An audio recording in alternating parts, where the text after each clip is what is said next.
welcome to the Halloween podcast. We're talking about Halloween 3, which is called Season of the Witch from 1982, which effectively wasn't anything to do with Michael Myers, apart from him making a couple of little appearances via a TV screen, which was kind of like making out that it was an alternate universe because it was promoting Halloween 1, the movie, on the screen. So it was kind of unusual.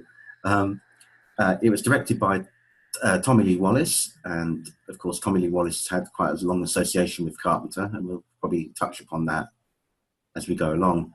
I'm joined by my friend here, Chris, to talk about this. How are you there, Chris? I'm well. Frank, how are you? Doing great, man. Thank you.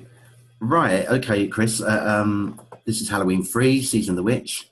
It was produced by John Carpenter and Deborah Hill, and included, of course, signature music by Carpenter and Alan Howarth, who's many Halloweens as well as other films with Carpenter. So that they, again, bringing back an old hand for it. In terms of the cast in this, we've got Tom Atkins as Dr. Daniel Chalice, Stacey Nelkin as Ellie Grimbridge, and of course Dan O'Herlihy as Connell Cochran, that villainous person, of the Silver Shamrock factory. So let's step back and take stock here, Frank. We have the third entry in the Halloween series. Yes, that's right. We have it in a period where Friday the 13th is up to like part 5. Nightmare on Elm Street, I think, is at around 3 or 4. And out comes Halloween 3, and it's nothing to do with Michael Myers whatsoever. That's right. It's the weirdest piece of film canon, one of the weirdest pieces of film canon ever. Yeah. You know, when an entry in a canon of films is weirder than Halloween 6, you know it's very, very odd. Yeah. Now, all that said, Halloween 3, Season of the Witch, is a really great movie. It's cheesy and it's hammy, but there's some really good story in there. I've always seen really good story in Halloween 3. I don't know about you, Frank, but there is. I agree. I do agree on that. Yeah. Well, I guess the elephant in the room. So the elephant in the room is the fact that it looks a little low budget and it looks a little hammy and cheesy, but it definitely also looks like a Halloween film. So, you know, even though it's not set in Haddonfield and out in that sort of little Halloween microcosm, it still looks like it belongs in the Halloween canon, this movie. Yeah. Even the opening shot, that big wide shot of that guy running down the street and the car coming after him and the little dicky music. Yeah. I mean, it just looked like it was directly lifted from Christine or The Thing. It looks like it belongs in a Carpenter series of films. I mean, there's a lot to be said for this movie. Oh, agreed. It definitely has that feel. It definitely has the visual feel and the mood, and of course the music, which brings it to that, up to that level. Yeah, electronic score and so on, which they started doing in Halloween 2. So it definitely got that vibe about it. Yeah. And, even the opening kill, most of the kills in this movie, particularly when it's those human-y robot cyborgs, what are we going to call them, Frank? Androids? When it's the androids... Let's call them androids for argument's sake. I don't really know what they're kind of mechanical, aren't they? I don't know what they are, yeah. We need to go with something, because otherwise I'll call them 20 different things and I'll have to sort of think of something new every time, and it's pretty silly. Yeah, let's call them androids, yeah. Yeah, let's go androids. I like androids. Yeah. So when the androids kill people, the kills are really, really gruesome, and the effects, are really quite good. There's quality filmmaking in here, Frank. I don't know what you think, man, but I think there's quality filmmaking here. Lots of good 80s gore. Oh yeah, plenty of that. Yeah. I mean, they definitely upped the stakes on the gore on the gore department, didn't they? Which again started in the previous movie. It started at the gore because that was the time of the decade when that was kind of like in vogue thing to have a lot of gore. Yeah, very, very trendy to be gory. So they had to go along with the current state of the world back then, I guess, in horror. Yeah, Um, yeah. I they mean, it's couldn't. pretty early in the piece, and you're getting all this crazy eye gouging and skull maneuvering, skullduggery. Yeah, some Man, terrible stuff going on there. Yeah. yeah, it's really nasty stuff. Uh, um, so we also hear there's a lot. There's, as I say, there's a few people that have um, are returnees to the Halloween world, if you like, or certainly the Carpenter world in this film. Not least, of course, Tom Atkins, because he was in The Fog as well. But Nancy Kyes, or Kyes, Kyes, as Linda Chalice's ex-wife in this, also, of course, appeared in Halloween 1 and 2. Well, 2 very briefly at the beginning, because she was a dead body, as Annie Brackett. But she must have enjoyed just coming in for like 30 seconds because she got another fee, Yeah, Hark back. yeah, It sounds like, I think most people mind lying on a gurney and not saying anything and get paid, yeah. Well, $5,000 and I'm laying on my back. I mean, there's only one other profession you get to do that, Frank, and that's That's, a little bit. exactly, yeah. So she was in that. She was in this, and she was also in The Fog as well. So you got all these returnees. It's interesting, and it's a little Carpenter universe, isn't it? Yeah, that's an interesting thing, isn't it? Because that's like some directors do that a lot, don't they? They favour a certain cast that they keep bringing back in their films. I've always thought Carpenter likes realistic-looking men in particular, and sort of oddly non-traditionally beautiful women, like Meg Foster, for example. Is it Meg Foster? I always get my Megs mixed up. There's 109 of them. There is a Meg Foster, yeah. The one with the really crystal clear blue, gazing eyes and the red hair. Not a traditionally beautiful looking woman, like not in the classical sense, but just gorgeous.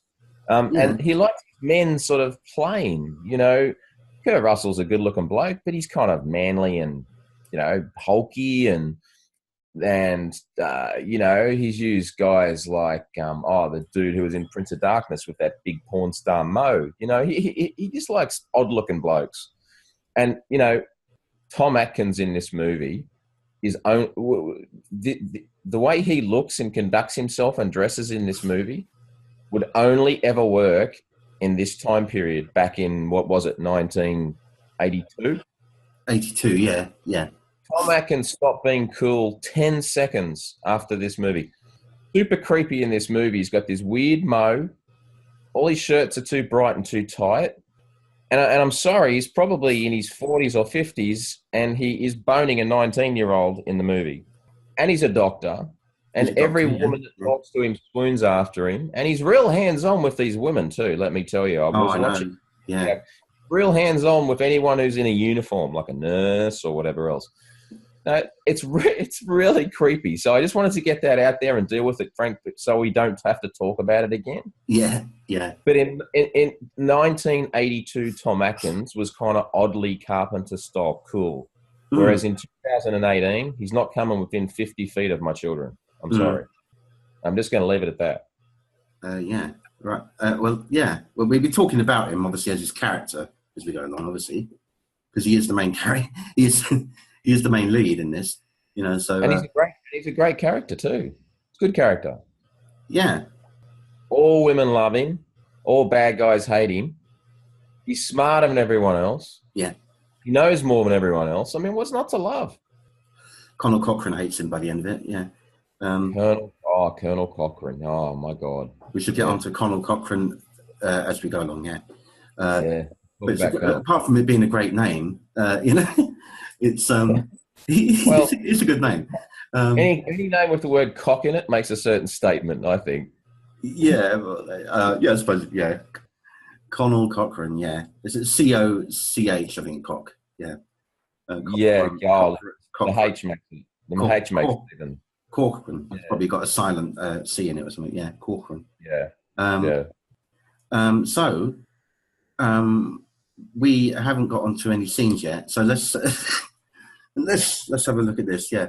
because there's an awful lot going on in this.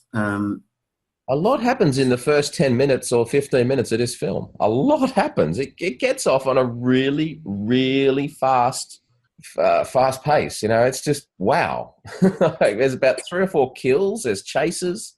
Yeah, it's just balmy, reveals. really, the first 15. It's just totally crackers, really, There's a lot of story in it. Yeah, a heck of a lot of story in 15 minutes.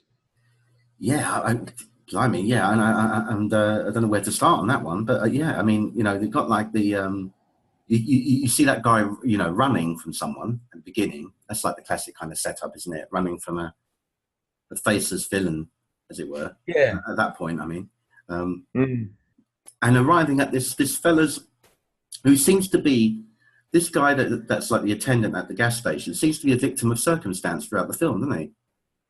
Oh, black gas station attendant. Yeah, he's constantly like, but having these people, these loons turning up at his gas station, the poor sod, In my view, there's 2 things you never want to be in any film. And that's a gun shop owner, yeah, or a black gas station attendant. Because your life expectancy in film, in either of those 2 roles, has got to be under 90 seconds, surely. I mean, look at the history of cinema. Black gas station attendants and gun shop owners, they don't last, my friend. They don't last. So I was saying the other day, these actors, who are all sort of sitting there waiting for roles, sitting there patiently waiting for their agency to ring. And they ring. And they say, we're going to send you over a script. And they open it up. And the title of their character is Black Gas Station Attendant. And they must just die inside every time that happens. Yeah, they're thinking, oh, shit, man, I might get a minute if I'm lucky.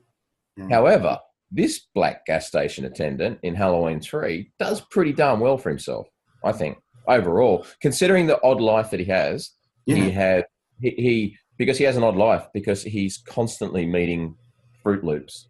But for a guy who's involved in a very fruity world, another person who we were saying about returnees to the role, not to a role, but as a voice role in this, was none other than Jamie Lee Curtis. She appears as the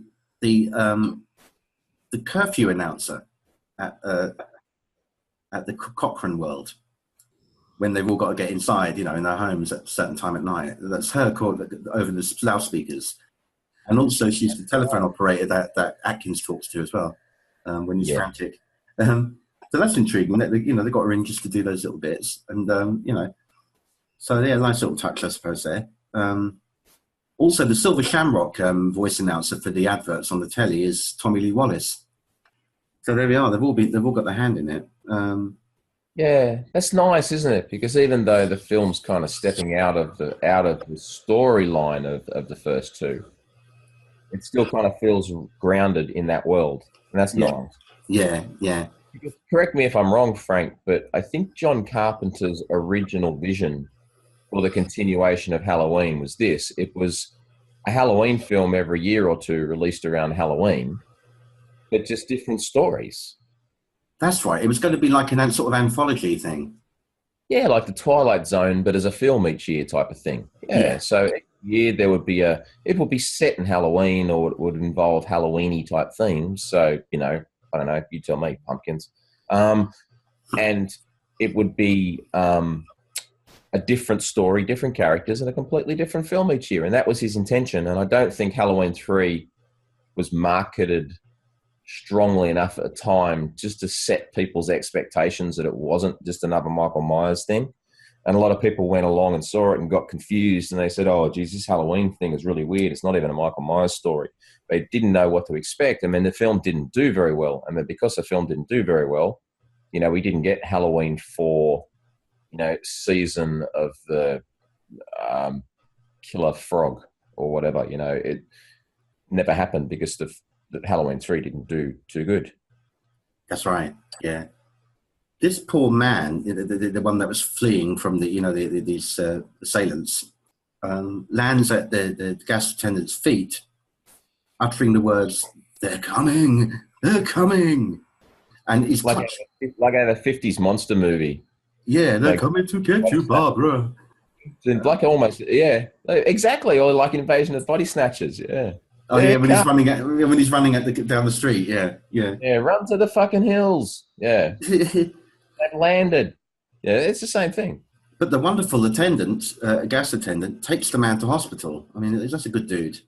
And Tom Atkins, of course, is the doctor at that hospital, and that's how he sort of comes into this whole story, and treats the man. And the man again is, like ranting again to him. They're going to kill us all, or something like that. I think he says it. That's very classic sort of horror stuff, isn't it? Yeah. Quite unhappy, this guy. Yeah. They're going to kill us all. He's a very, he fills you with confidence. Yeah. Absolutely, he does. Later that evening, one of the assassins, of course, enters the hospital in a kind of a Michael Myers kind of gait the way he walks. He's got a bit of the Absolutely, old. He does. Yeah. Except it looks like he's actually got a plastic kneecap. Have you noticed his leg kind of bows out when he walks? I had actually not noticed that. It's probably an old football industry, but we'll go with plastic. You have to watch that. I think it is. Yeah, you have to watch it again. But his knee shoots out as he walks. I think half his leg's wooden or something. Which actually it couldn't be wooden, could it? It'd have to be plastic because he's an android, I suppose. Just picturing the rationale of giving an android who's missing a leg a wooden one. So watch it again. There's got to be some weird irony there, right? You're going to see that in a very different light when you watch that scene again. Yeah. So anyway, that man, the one with the distinctive gait, walks into the hospital, and this is the bit where you're talking about that gruesome death. I mean, that was brutal. This was, wasn't it? And he goes, it's like he moves his head around internally or something. I thought it was an eye gouging when I watched it. I did originally. I did, yeah. But it's not. He actually moves the guy's skull or just sort of twists it or something, and it's horrendous. It's horrible. You know what gets me though? What upsets me more is the very, very, very, very slow shot of him wiping his bloody, goopy fingers on the hospital curtain. Yeah. It's disgusting, Frank. It's disgusting. It's in no rush to sort of get away, is he? He's just wiping that down. Yeah, I'm just going to clean my fingers. You can't see my face because seeing my face isn't the point. You can just see these black gloved hands. And he's not bothered about being discovered because he does get discovered. The nurse runs in and he just quietly walks out of the room. And she's screaming, of course, and Atkins gets alerted and they go running down the corridor after him. But the guy gets out, and this is where it's just like, this is the denouement of, like, you might as well say Act 1. The first 15 minutes, all this is happening, culminating in this fucked up scene with that assassin getting in a car, dousing himself with petrol, and setting fire to himself. As you do. The whole car goes up in a fireball. Yeah. Atkins is standing there going, "What the fuck just happened?" Wow. At the 15-minute mark, you got a guy dousing him, right, just casually moving some guy's skull out of place, wandering out the hospital like the Terminator, hopping in a car, dousing himself in petrol and lighting himself. 15 minutes in, Frank. It's awesome. It's an awesome film. I mean, for those 15 minutes alone, I think that's why I would hold it in high regard just for that. Damn straight. Damn straight. Because it keeps you engaged for those 15 minutes all the way through.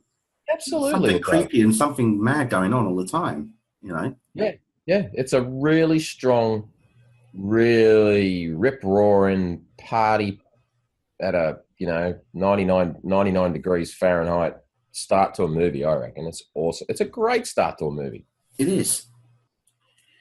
So now we kind of move on from that craziness. We have a little bit of a calming down period, but we find out that the dead man, the poor man that got his skull cracked open, was this character called Ellie. It was her father, and Ellie comes to identify the body, and of course Tom Atkins is there, and that's how they kind of like first meet in the film and become connected throughout the narrative. at that point. Yeah. When they form their squad. Yeah. And Chalice is at a bar later on. It's probably just like, getting over the night's proceedings. What the hell just happened to him? Yeah. And having a stiff scotch or something. And on the screen, this is where we kind of like, I don't know the words, I don't know, it's not quite breaking the fourth wall, but it's a nod to the franchise, previously. And it has on the screen in the bar a TV spot, an advertisement for Halloween 1. Yeah, nice little homage in there. So we get to see Michael Myers, just for that brief, one time later on as well. But that's the little nod back to the original. And then, that was after the fact where the bloody Silver Shamrock adverts start coming up, And Atkins says, "Can you turn it over to another channel?" Yeah, he does not like that advert, does he? And he drives him nuts. I think it probably drove most people nuts after a while because it's constantly played out throughout the film, deliberately to get in your heads, and it does the job very well, Ellie has been doing some research, it seems, on her father's activities, certainly like the last few weeks of his life, and he's been, because he's got a shop, like a little shop, and he's been ordering these masks, the Silver Shamrock masks, from Connell Cochran Industries, or whatever you call it. So there's the connection right there, and she won't rest until she finds out who the culprit is of her, who the killer is of her father. God bless her. She's very, very determined. Yeah. So therefore, with Atkins' help, they go to Connell Cochran land. That's right. They're on a road trip. And Colonel Cochran's land is a really, really odd place. It is a bit like Stepford Wives. Yeah. Yeah. I mean, there's a curfew. I'm not living anywhere where there's a curfew. That would trouble me. Yeah. Yeah. Because you don't need to be told to stay off the streets. And if you do need to be told to stay off the streets, what is happening on those streets at night? Exactly. It's a worry.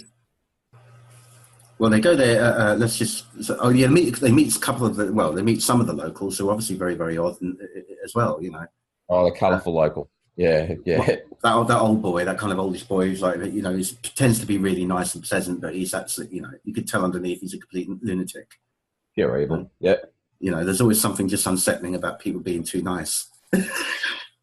Absolutely. The ones that you view with suspicion immediately.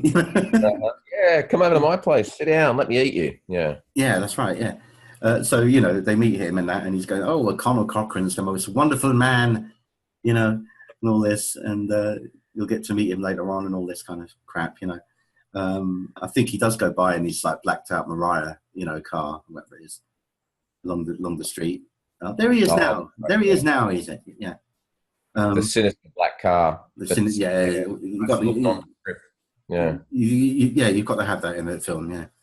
Well, when you want to blend in and take over the world, the ideal motor vehicle to drive is the long black sinister car, right? That's it. It's a staple, isn't it? Really? Yeah. It makes a certain statement. Yes, Frank. It does.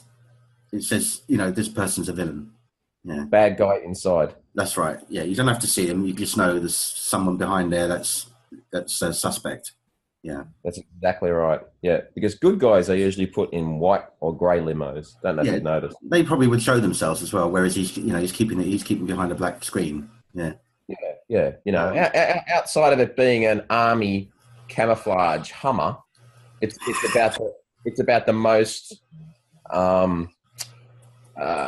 villainous vehicle I think he could possibly have picked. That's right. Yeah, you couldn't do any better than that. Yeah.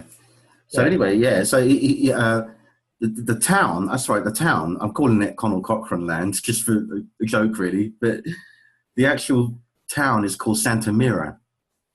Uh-huh. That's where they are, Santa Mira, where they make these masks. They got a big factory there. Mm-hmm. And so Chalice and Ellie. They check into a nearby motel, Yes, they do. And Frank. Buddy. Oh yeah, we've got Buddy and Betty in the family arrive. That's right. Buddy, Betty, and what's it, Bobby? I don't know. Yeah, I don't know, probably. Yeah, he's probably got no Buddy Junior. I think he's called. Buddy Jr. That's right. Yeah, little Yeah, buddy, little buddy. yeah, lovely family. I said that in brackets. Yeah, yeah. It's, and of course, yeah, as you said, it's not long before Dan is making his move on Ellie. Yeah. Well, yeah. It's the weirdest coupling of two people. I mean, it's not even friends with benefits. It's like they're in love immediately, and they just accept it. It's just the weirdest thing ever. What happens, Frank? She's found the bed. He's heading off to sleep on the couch. And then she says something like, "You don't have to sleep on the couch." And he said, "Oh, would you prefer that?" It was something like that. I can't remember exactly how it went. I mean, it happened very rapidly, isn't it? Yeah. It's the oddest coupling of male and female I've ever seen. Mm. I mean, outside of just some drunk Englishman, pardon to use the cliche, walking up to some woman and just saying, "Hey, love, you want a shag?" It's just, I don't know where to go from here, Frank. I just don't. Yeah. Oh yes, this bit's quite good as well. We get another really gruesome death here as well, Chris, where the old drunk guy bumps into Atkins because the curfew's being announced and Atkins is still wandering out getting beer and stuff. And the old boy comes up to him and he offers him a drink.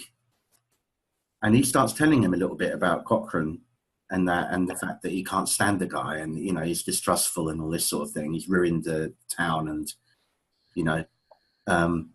shouts his mouth off to the high heavens quite a lot and sticks his middle finger up to Cochrane's factory. And you just know really that he's not going to last long after doing that, Oh, absolutely not. This guy is the equivalent of the old crazy man in Friday the 13th. Yeah. Or the other sort of, or the guy in Texas Chainsaw Massacre, which just stares at someone and says, "Oh, you should be going home."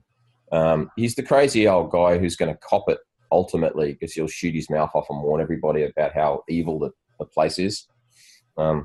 He's there's always that crazy old guy. Yeah. Yeah, you got it's classic stuff, isn't it? But of course he indeed does meet his end very horrifically when he bumps into Dick Warlock. Dick Warlock, good lord. Dick Warlock, of course, played the Shape in Halloween 2, of course, and here he is back as another assassin, but you can actually see his face in this, in the suit. And he, of course, is one of the androids, as we say. And the way Dick Warlock, good lord, Dick Warlock. That's a fantastic name, yeah. Isn't it? Dick Warlock and Lee Majors. I mean, there's deep pole right there. Like solid names, aren't they? Solid. They are great names. Go on, Frank. So there's old Dick, and he decapitates the poor bugger. Yeah, rips his head right off his shoulders. It's really nasty. It's a nasty kill. It's savage. It is savage. It's a horrible kill. And then around about the same time, don't we have other woman here to complain about Cochrane Industries quality control lady? Yes, that's right. Who's playing around with one of the little silver shamrock special badges that goes on the back of the masks. Yeah, her name's Marge. Marge, yeah. Marge. And Marge discovers a microchip at the back of this thing, and when she fiddles with the microchip with a hairpin, puts a laser beam in the mouth, which is somehow later revealed to be one of the goriest things I had never actually properly seen ever until I watched this thing on a Blu-ray, ever. Yeah. Her face is just kind of mashed up and her eyes are popped out of her head and something's happened to her head because bugs are coming out of it. And it's just a gruesome, two really gruesome kills. And again, Frank, we're not even at the halfway mark in the movie here and we're getting these big apocalyptic kills. There's some great moments in Halloween 3. It's certainly been inventive with the style of death, haven't they? In this, I think so. Because if you look at it, if you really break it down, those androids are a replacement for Michael Myers. Those Yeah, androids are the slasher.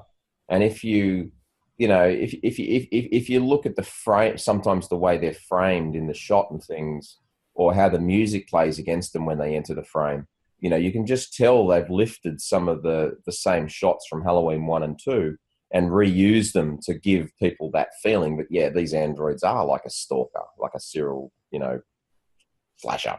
they are indeed. Yeah, yeah. Yeah, you can see very similar shots. Even some of the couple, I think one or two of the jump scares where people run into one of these androids are the very similar jump scares to what we see when people bump into Myers by accident. Interestingly, after this death happens, a little time afterwards, Cochrane arrives, and actually, first time we actually see him get out of the car, physically see him, and I just love this. He goes, "She'll be taken good care of. Take her to the factory." Oh yeah, a factory, right? Not a hospital, a factory. No, yeah, that's right. You're not going to take it to the. This is not sinister, but I'm the leader of the town. I'm up and dressed at 2:00 in the morning. I'm going to put this lady's poor adult face into a van and drive her to my mask factory to treat her.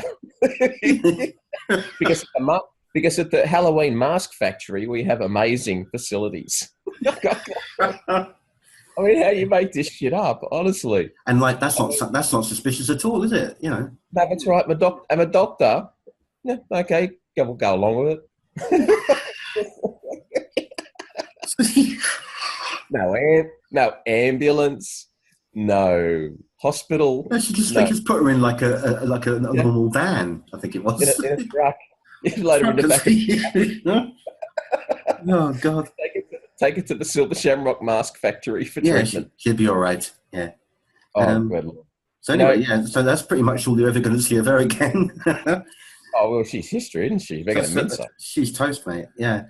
So Dan, of course, is obviously suspicious at this point, as he should be. And Ellie has gone missing. Yeah. Where's Ellie? So now, of course, see, he's a kid. He's run off. I mean, she has no brain. She's just run off on her own. So what has to happen? He has to go and rescue her. Tom Atkins has to rescue her.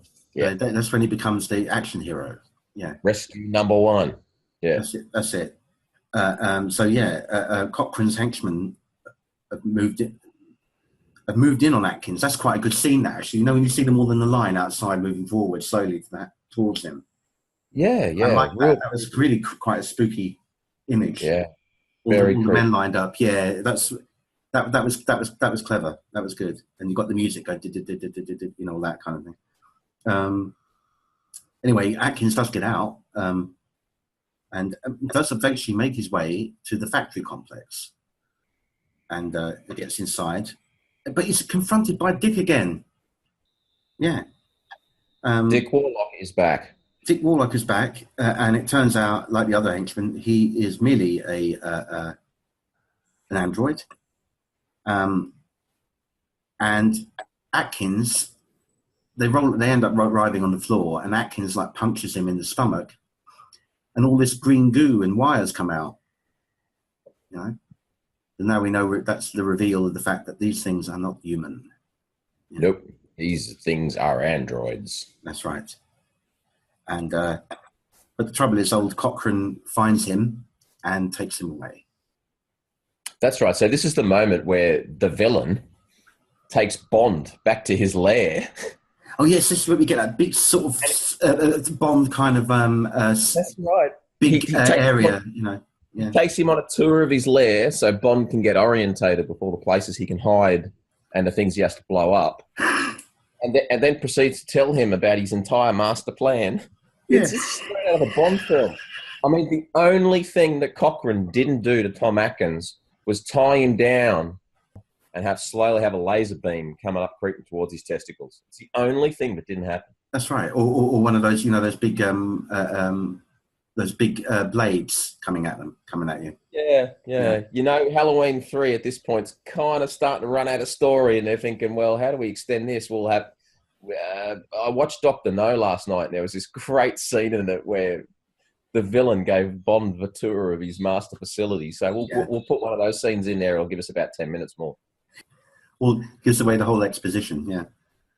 Yeah, yeah. This is what I'm going to do to rule the world. So I'll tell you this before you die. You know. Yeah, well, I've never understood why any villain ever tells their main enemy their master plan ever. You know, that's silly enough in itself, but it's always the tours that get me. There's always a tour. Like, okay, here's where the core facility is. You know, here's where the battery is. Please don't remove that or go into there because that's got a big red sign on it which says no admittance. Yeah. Just like we see in Halloween 3, where just like in Halloween 3 when they're touring a facility and there's a big door at the end of it which says no admittance, super private, never enter, authorized personnel only. And that's where the process that Cochrane is trying to hide is behind the big red door. So it's bleeding obvious that Atkins is going to go in there. Yeah. Outside of it just being an entrance to Dante's fucking Inferno, yeah, it's pretty obvious that whatever is happening in there that Cochrane is trying to hide is being done behind the big red door. This is actually, I don't know, the Silver Shamrock Factory, my overall impressions of the Silver Shamrock Factory, Frank, is that it's an awesome, awesome lair. It's a really cool lair. Like there's places where you can take families and have their masks explode and snakes come out of their children's mouths. There's rooms where you can see the masks dipped in plastic, and there's rooms where evil altars are formed and weird rituals are performed. It's a great lair, Frank. This is a great lair. I mean, I know it looks like a fat mask factory from the outside, but inside there's so much more. It's like a TARDIS. And the interesting thing is they're going back to they're kind of describing what the power is of these masks and what they do to people. And they've got this huge stone in the center, which they're harvesting little bits of the rock, which have like really powerful properties from Stonehenge in England. Yeah, and that's why Stonehenge vanished at the start of the movie. Yeah. Yeah, and I wonder how they managed to get a piece of Stonehenge, from England all the way to the States without anyone noticing. Witches, Frank. That's it. So that's it. We'll put it down to witchcraft. Yeah. Witches. Yeah, that's it. So Cochrane shows down a demonstration of the Here's how my master plan works. Yep. Yep. And Buddy and his family, we see them again, have been put in a very nice, comfy sitting room. At the same time, of course, he's demonstrating what these masks do to Dan via these like monitor sets. It's showing, got a camera trained on Buddy and his family. Yeah. Not only is he explaining his master plan, he's actually televising it. He's actually showing him it, yeah. This villain could not be more helpful, Frank. He's great, isn't he? I love these villains. Oh, they're wonderful, mate. They're wonderful. Yeah. I tell you what, mate, if I'm ever one of these villains, I swear to God, I'm going to be doing everything from my computer with my hoodie on. No one's ever going to know what I look like. Oh, God, yeah. Over the internet. There's no way I'm giving people tours of my facilities. Absolutely not. Yeah. So anyway, the other helpful Cochrane there is, shows him what the mask does. Because Buddy Jr. is wearing one of the masks, the Silver Shamrocks. And suddenly he starts writhing on the floor, and all these bugs and snakes come out of the mask and crawling around it. Really horrible stuff going on, crawling all over the place. And one of the snakes bites Buddy on the leg, and he goes down. And the other woman gets like all these bugs going in her mouth and in her hair, and the whole thing goes crackers, with that Silver Shamrock music going like 100 miles per hour at the end of it. And Dan is just like absolutely disgusted by what he's seen, So they take him away, and he just willingly kind of goes. I think he's just worn out. Was that the bit where he gets tied up in the room? Yeah, I think so. Yeah, he ties him up very Bond villain style too. Yeah. I mean, there's a spotlight on him. He's in his chair. It's all very Bondy still. And he puts a mask on. He puts one of the masks on his head. Well, he's just told him about all the story. So now he's going to put him in a chair and sort of leave him alone to give him a chance to escape, to undo all the great work that has just been demonstrated. And he puts a Halloween mask on him as well. The skull one, I think it is. That's right. Yeah, he's going to make him a victim. That's right. Because at a certain time of night or point, it activates the masks. Yeah. And this is where we get the second bit, because it's like it's helpfully left to, very nice. It's actually given him some in-house entertainment, and has left the TV set in there, and he's watching Halloween 1 again. Yeah, that's right. Halloween 1 just plays constantly on loop.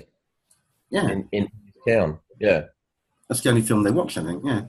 Well, if I was only going to pick one film to ever watch forever and ever and ever again, Halloween would be very high on that list, I've got to say. Yeah, it wouldn't be a bad thing, that's for sure. Yeah. I'm not sure if it'd be it, but it would definitely be definitely be a nomination. Oh yeah, and that lady, we didn't get to talk about her earlier on, but Dan's friend, the other medical officer or whatever she was, that was sort of looking into things for him. I don't know what her name is. I just refer to her as Hot Nurse. When she gets attacked... Sorry, hot scientist. Yeah, because she's been looking into some research for him and keeping him updated and that. And she sadly meets her end with one of those bloody androids with a drill. Yeah. Yeah, you don't want to see her get it. Seriously, it's just nasty. It wasn't... They couldn't have let her live. Yeah. It wasn't fair, was it? Yeah. I don't think it was pleasant at all. I think we should have... I was rooting for Hot Scientist. Yeah, but unfortunately she didn't make it. No. Got a drill in the eyeball. Yeah, which is pretty unfortunate, really, because when you think about it, she was a fair way away from all the action. Yeah. She was only ever a sort of a hot scientist on the end of a phone. And suddenly the androids are coming after her. It was particularly, I don't know, it felt a little heavy-handed. So anyway, Dan is rather resourceful, old Tom Atkins, and manages to get out of the room by kicking the television set in and using some of the glass from the TV screen to cover his bombs, and then throws the mask over the security camera. So now they're going, oh, there's something wrong with the monitors, and alarms are raised a bit, and the countdown is supposed to be 9 o'clock, where these masks will start doing their work on the kids, and they're saying, make sure you're there for the giveaway at 9 o'clock. Make sure you're at home watching the TV screen. All this stuff. Now he knows, of course, now he's running out of time to alert people to to switch the TV off or switch the channel or whatever it is. And there are loads and loads of kids that have got these masks now, thousands. Probably. So it's becoming a race against time for Atkins now, and he finds her, doesn't he? He gets her out, right? He gets her out of the room where she's tied up. Oh, that's right. Yeah. First he does his next Ellie rescue. This is about second or third time he's rescued Ellie, isn't it? This is the first major one, I think. Yeah. Yeah. So yeah, that's right. They give chase, don't they? Or rather they're running, and they find a way through that place where Cochrane is, where the stone is. Yep. Yeah, they're in the stone room. They're kind of above it, looking down in like a gantry thing at what's going on, and they find all these boxes with all the silver shamrock badges on them. These little discs that have the chips inside, microchips. That's right. There's loads and loads of these boxes up there. So what do? Very, very cleverly, they sling them over the top, and they come down showering down like confetti onto all the androids, and sort of deactivate them, blow them up a bit, cause complete chaos and pandemonium, and everyone's dying down there, and some of the equipment's obviously getting blowing up as well. ricocheting everywhere. And Cochrane looks up and sees them and gives them a slow clap. And then gets all melty or something. Yeah, this thing happens where the stone thing that like this ring of energy goes around it, and I think kind of fires off or ricochets off and hits Cochrane, and he kind of like whites out on the screen, doesn't he? He looks like he's kind of turning to ice or melting. I don't know what the hell's going on. Yeah, it's an very odd effect, actually. Yeah. It's hard to know quite what to make of it. Well, it's obviously an unpleasant thing to happen. And then there's a really, really, really nice couple of shots, Frank. And I think there might be a little bit of matte painting work in here or something as well, because all of this was back before the days of CGI. All of these effects are practical, but there's a beautiful shot of Tom Atkins and girlfriend. That's just how I'm going to refer to them, because that's all it is.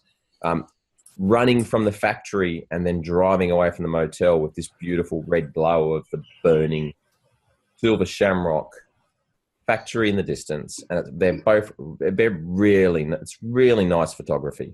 Oh, it's yeah. We only get to see it for like 4 or 5 seconds. It's really strange. You could almost frame it, sort of pop it up on a wall. It's really nice to look at. And it just kind of comes and goes real quick, and they make their getaway so we can, of course, have our big twist of meeting Evil Ellie. That's right. Because as they're going along there, he's got the radio on and that, and they're talking about the 9 o'clock thing and all that. And he said, I've got to warn them. I've got to find somewhere to warn them. She turns on him and puts her hand around his throat. And of course, he careers off the side of the road and hits a tree and stumbles out. And she goes for him again, and we realise that she's not what she seems. She is one of these pesky androids. Yeah. Yeah. Of course she's a pesky android. What else could she be? Yeah. He's been boning a pesky android. Oh, no. No. But it would have been a nice twist, right? It would have been great, yeah. But I think it's taken credibility a bit too far there, even in a film like this, yes, she's trying to kill him, and he fails, of course. He lobs her arm off, and it's still twitching on the ground with like its little mechanical wheels going around and that. Gears, gears, yeah. And she still goes for him. And there's about 3 or 4 jump bits in this one scene, which is quite unusual. They, one after the other they did. You thought you'd get one maybe, but it didn't stop there. It was about 4. You know why I think that is, Frank? Because as impactful as the ending is, when the thing comes on, when the song comes on television at 9 o'clock, and you hear him going, "Stop it, stop it, stop it," melodramatically trying to sound like Ben-Hur Ben-Hur, what am I talking about? Planet of the Apes. Even though it's kind of an impactful ending in a lot of ways, it's really not a big ending, because you don't see anything, there's no big apocalypse. It's just hinted at. Yeah. That this thing's going to happen because the TV ad has come on. So all you've really got is Tom Atkins yelling at a TV set that's playing a commercial of a couple of Halloween masks and this dumb song. You don't really have that big ending. So I think kind of in a lot of ways, the big ending is the last 15 minutes. There's a lot of shit in there, Oh, yeah. Android arms and melting faces and laser beams and all sorts of crazy stuff packed into the last 10 or 15 minutes. And I think Evil Ellie forms part of that strategy. How can we pack up a boatload of value into the last 15 minutes to get around the fact that the last 15 seconds is a dumbass TV song and a silly old man screaming at a television set. But prior to him screaming at the TV set, he does away with Ellie, more or less, and off he goes again. And who does he run to? But the black gas attendant. Black gas station attendant in the house. Yes. He's back again. He survived the whole bloody film. Yeah. He's made it. I know, right? He's made it. I'm rooting for him. I'm so rooting for the black gas But station. he must be sick of these lunatics coming up to his gas station. You know? Well, that's the thing. He does. That's the thing, Frank. He also gets kept getting dragged into this insanely weird world with weird people in it, and he still makes it. The black gas station. It warms my heart. It's just wonderful. It's great. One day we might see a gun shop owner achieve the same thing. Oh, well, no, that I don't know. That's controversial stuff. Yeah. Well, a lot of movies out there, mate. Yeah. Bound to try it eventually. So there he is again, you know, and they always want to use his phone or something, you know. So there you go. He obliges, and this is where, as you just mentioned, Chris, is the bit where he's trying to get the stations to switch off their transmissions, to stop showing the advert for Silver Shamrock, to save the kids, to save the children. That's right. Worldwide. May I, Frank? Frank, may I? Yeah. Gather round your TV set, put on your masks, and watch. All witches, all skeletons, all jack-o'-lanterns. The third commercial, it's still on, please. Take off the third channel, it's still running. Stop it, please, for God's sake, please stop it. There's no more time. You've got to, please, stop it now. Turn it off, stop it,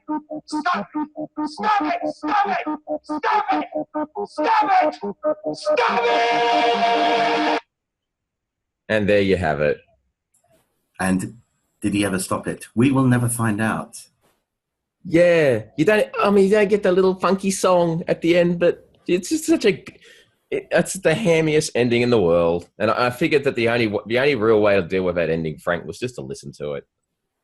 I actually think that I just think the last that last minute was the best performance he gave in the film.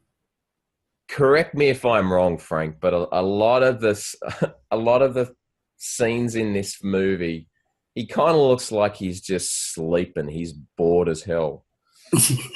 I don't know if you see it, but some of the lines he has to deliver, he delivers them with this flat monotone sound that's not Tom Atkins's. Doesn't sound like, I don't know, it subtly doesn't sound like his normal acting voice. It really sounds like he's feeling the pain of those words coming out of his mouth because they're so terribly hammy and cheesy. But also, it seems to be, and it probably wasn't, but in retrospect, you know, because people have very mixed feelings about this movie, because obviously it's not a Myers film, and they think it should have just stood alone as its own thing rather than having the Halloween banner written above it, you know. But there almost some people, you know, kind of looked on it, reflected on that last scene where he's looking at the screen and going, "Stop it!" And they're thinking, like, is he talking about the film?